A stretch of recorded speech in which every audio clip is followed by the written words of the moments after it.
என் அன்பு தமிழ் சொந்தங்களே, ஒரு நாட்டை பிடிக்க வேண்டும், ஒரு பெரு நிலப்பகுதியினை தன்வயப்படுத்த வேண்டும் என்று திட்டமிடுபவர்கள் என்ன செய்வார்கள் தெரியுமா? குறிப்பிட்ட அந்த பகுதியில் தங்களது மக்கள் தொகையை பெருக்குவார்கள், நிலங்களை தங்கள் வசமாக்குவார்கள், வேலைவாய்ப்புகளை பறிப்பார்கள், தொழில் கட்டமைப்புகளை ஆளுமையை செலுத்தி படிப்படியாக அதிகாரத்தில் வந்து நிற்பார்கள். அந்த நிலப்பகுதியில் அவர்கள் இன்று எந்த ஒரு அணுவும் அசையாது என்ற சூழ்நிலை ஒரு நாள் உருவாகும். சில நூற்றாண்டுகளுக்கு முன்பு இங்கு வணிகம் செய்ய வந்தவர்கள் அப்படித்தான் இந்த நாட்டை தன்மையப்படுத்தினார்கள். தங்கள் வியாபார ஆளுமைகளை இங்கு செலுத்த தொடங்கினார்கள். படிப்படியாக நிலங்களை தன்மையப்படுத்தினார்கள்.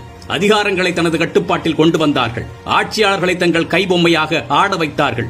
ஆனால் இவையெல்லாம் எப்படி சாத்தியமானது என்று நாம் யோசித்து பார்த்தோம் என்று சொன்னால், இங்கிருந்த ஒற்றுமையின்மை. பிரித்தாலும் சூழ்ச்சி என்ற திட்டத்தின் அடிப்படையில் அவர்கள் படிப்படியாக நிறைவேற்றினார்கள். ஒட்டுமொத்த நாடும் அவர்களது வசமானது. அதே சூழல்தான் தமிழ்நாட்டில் படிப்படியாக நடத்தப்படுகின்றது. அப்பொழுது மேற்கு நாடுகளில் இருந்து வந்தார்கள், இப்பொழுது வடக்கு பகுதியில் இருந்து வருகின்றார்கள். மிக எளிமையாக புரியும்படி கூறுகின்றேன். தமிழ்நாட்டை தங்கள் வசப்படுத்த வேண்டும் என்று வடநாட்டவர்கள் நினைக்கத் தொடங்கிவிட்டார்கள். அதற்கு முதல் கட்டமாக வடமாநில மக்களை இங்கு கொண்டு வந்து குவிப்பார்கள். அதற்கு இரண்டு வழி இருக்கின்றது.